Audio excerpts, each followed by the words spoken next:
My name is Lisa. I am Torih's sister, and I'm here to share my story. I'm guessing so that it may be able to help others get through a tough life experience. I had this consistent headache for about 17 days straight, and I just thought, it's got to be something migraine or just, something like that. But I would go to work, and it started to worry me a little bit, so I started having anxiety from it.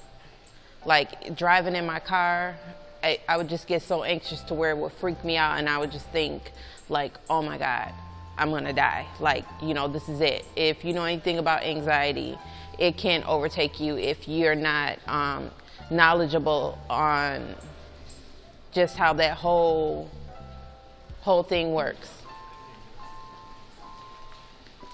So on the 4th of July, I decided to go to the emergency room to, just have them see why my head was hurting so bad for so long. Because I had taken medication, I had taken Imitrex and a lot of other pills like ibuprofen, Tylenol, over-the-counter medications.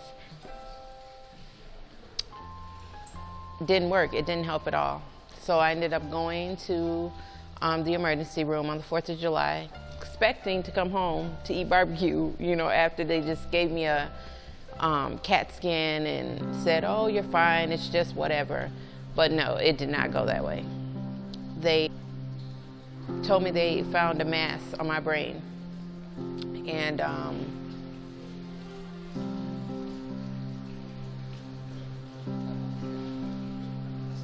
that Friday, I think the 4th of July fell on a Tuesday, because yeah, it did. I remember that. And the location of my tumor, it was so close to the frontal lobe area, and it could have affected my speech if they hit the wrong spot or it took out too much of it.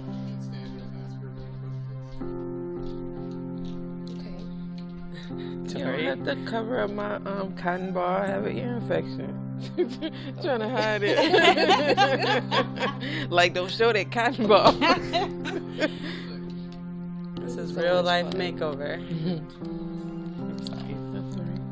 So, what are you doing right now? So I'm just kind of blending some of the colors together a little bit more so it looks more seamless right now. I chose these colors because navy and brown and deep purple, it still can be really natural looking but fun, and a pop of color. Since she normally doesn't wear a lot of makeup, it's something that we can step outside of her comfort zone but still be comfortable, if that makes sense. So. And Lisa, what kind of makeup do you normally wear, like when you do your makeup? Just eyeshadow and foundation, the liquid stuff. So what you did on her eyes right now, you just kind of darkened her lids a little bit, and I see that you added some eyelashes on her hair. Yes, I put on a false lash. She has really nice, pretty eyes, and they're really big. So we could go a little bit heavier with lashes, and we could go a little bit heavier with eye makeup because she does have a nice big eye. Nice. Knowing that I got big eyes. And you have light brown eyes too. Pretty. And sometimes you can't see that. You want big eyes, you don't want little. Yeah, beauty.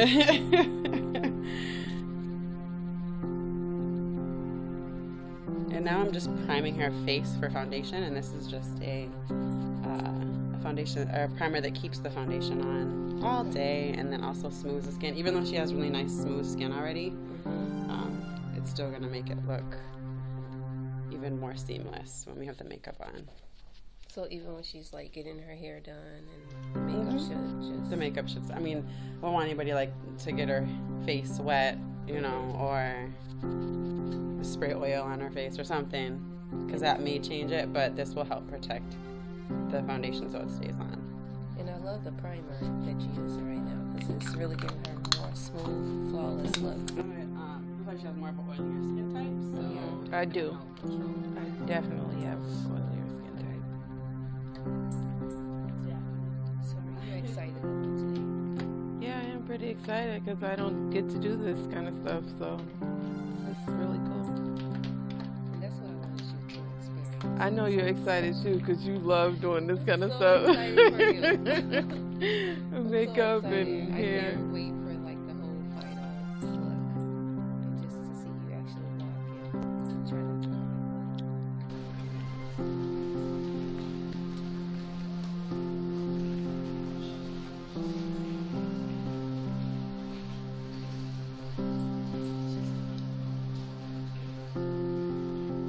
Knowing that I was going to have to get radiation therapy afterwards was even scarier.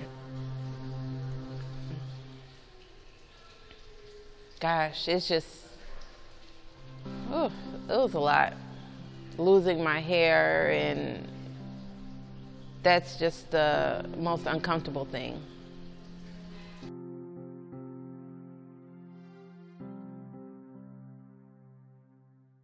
This is Alicia right here, my sister, and what we're going to do today for her hair is we're going to actually give her a full sew-in on her hair, and she has went through a trauma. As you can see on here, on her scalp right here, she doesn't have a lot of pores where hair can actually grow into her hair, so the reason why we're going to do a full sew-in so that way she'll have more of a full look to her hair, and then have more fullness and a nice little curl pattern. We decided to use Brazilian hair, and she wanted to do like a nice loose wave. So this is the hair that we're going to choose to use, and we're also going to try to go in and try to wand it as well. So how do you feel about today and you doing like this full sew-in on your hair? I'm really excited to see what it's going to look like. Okay. So I think you have done this full sew-in before. Yeah, but not with wavy hair. Right. And then one more thing too, that what we're doing is, this is actually a closure, and I'm going to show you two different closures that we have right here. This is actually a full closure where it actually does not have any part to it at all, as you can see right here. It doesn't have a part, so this is something that I use sometimes as well on someone that's actually getting a full sew-in. But she wanted to do a style where she can actually have a part, being that she has no hair that's on the side right here. So the braid pattern that we have right here, we did it in a circular pattern, so that way when I sew on the tracks onto her hair, it will fall according to like how it's falling right off her scalp. So it's all about placement when you're doing extensions. It's all about placement and how you're placing the extensions onto the hair, and the closure is very important too. So this particular closure, I will go ahead and I will place it in the front because she wants to actually be able to wear her hair parted on different sides. So I will sew this down instead of using adhesive glue to kind of put it down onto her hair. We're not going to do that. We're just going to actually go ahead and sew it on, because my goal is, though, even though she doesn't have pores right here, we want to make sure that we try to see if we can actually get some hair growing in there, so that way you will be able to have your hair actually growing and being in more of a healthy state. And so we can try to get this hair growing so that this part will be covered in fullness. So this is something that we're going to do with Alicia, and I'm also going to... Can you call me Lisa? Sure, Thanks. Lisa, I can do that. So we're also going to use a little bit of oil on her hair too, and what I'm using today is McGahee Rose H2O. It has all the minerals that her hair actually needs because she is natural, so we want to make sure that she's getting all the nice nutrients that she needs to get. It was really scary, just the thought of thinking that, okay, I could go through this surgery and I might not be able to talk once it's over with, or I might not be able to move the left side of my body. You know, those were the things that were at risk for me, and I just couldn't give in to the whole thing because that's the only thing I could really think about were my kids, because I am their sole provider, and nobody can take care of my kids like me. I have a 16-year-old son with Down syndrome, and his needs are really, the things that I do for him is really, no one else would be able to do it. I couldn't leave it up to my mom or my sisters to take care of him. And then I have my child who has autism. You know, his needs are, they're out of this world. So like I said before, she already has her hair braided. We're gonna place the tracks onto her hair and sew them on. But before I do that, I want to put on this hairnet. This is very important. This hairnet right here, anytime you get extensions onto your hair, you want to use a hairnet, because what that does, it protects your hair, especially within her state that she's in. We don't want to go through her hair brushing, combing, and doing different things like that, where it's taking out her hair and causing more split ends. So our goal is to keep her hair healthy, in a healthy state. So what I'm going to do is I'm going to go ahead and place this onto her hair, and I'm going to sew it down, and then I'm going to do a horseshoe parting right here where I'm going to actually cut the hairnet, and that's where I will be placing the closure onto her hair.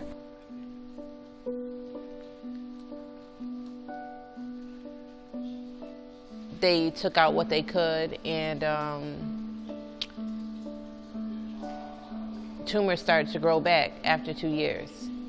And that was the scariest thing for me, because I had never had an operation. I never had anything major happen to me in my life other than having my kids. That was the most major thing, or the major medical thing that I had going on with me, was just delivery for my children.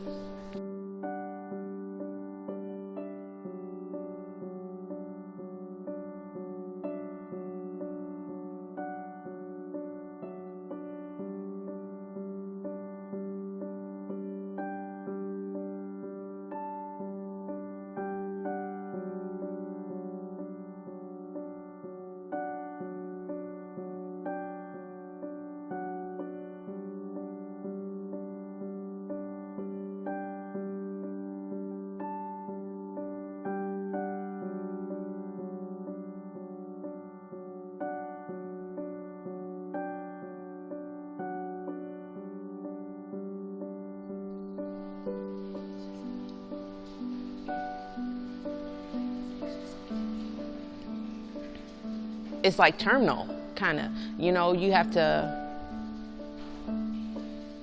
decide if this is going to be the end of your life, or you're going to try to start something new.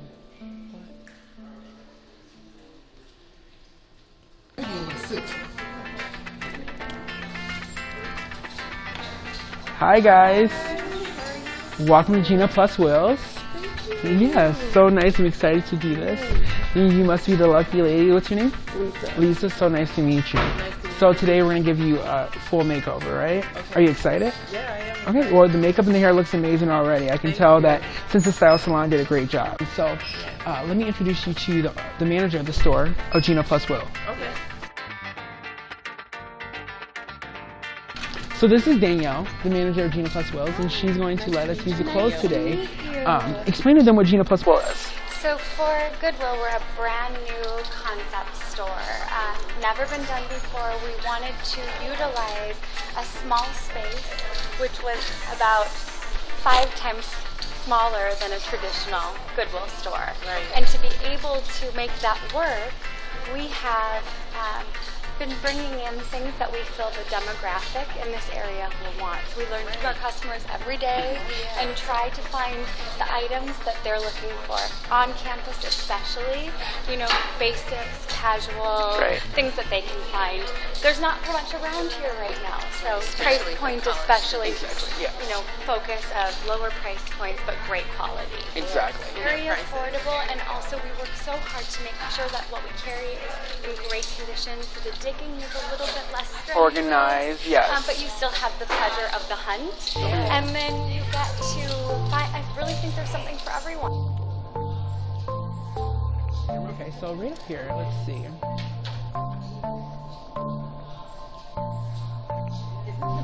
Oh Yeah, so these are some amazing options that gina+will has. You know, this really fun color chino. This is definitely in for the season throughout the whole summer and fall. This is definitely one of those staples that you're going to keep in your closet throughout the year. Okay.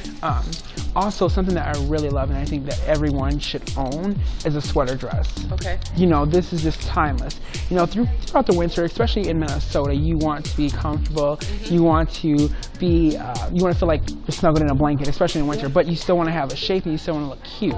And this is definitely going to give you that comfortability plus shape. You know, it's going to hug you and it's going to also not hug you as much. So with that, would I wear something like a belt? Yes, around exactly, it? Okay. exactly. Okay. A belt. I mean, you can dress it up and you can dress it down. There's lots of ways that you can wear the turtleneck. You can wear it off the shoulder, like that, or you can also wear it like this, like a cowl neck. This right here is also an amazing cardigan. Yeah, I like that color. Isn't it? It's a really nice color, and you know, with this you can throw on a denim jean and a basic tank top and this, and cinch it around the waist and still have a little bit of a shape and still look cute and go out and rock it.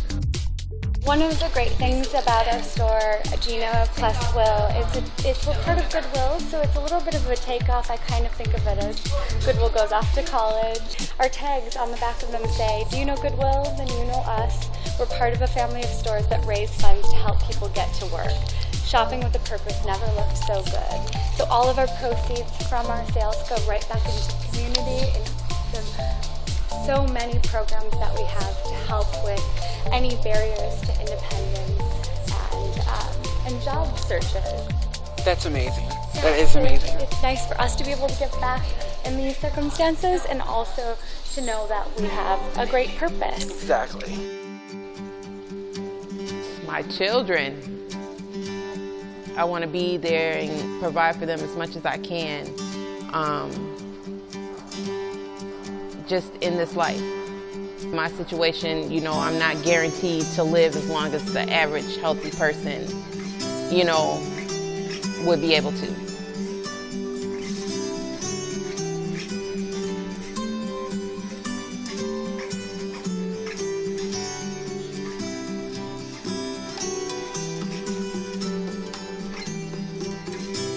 You gotta live every day like it's your last, you know? I don't know if that's a good thing or a bad thing, but it's just the way it is.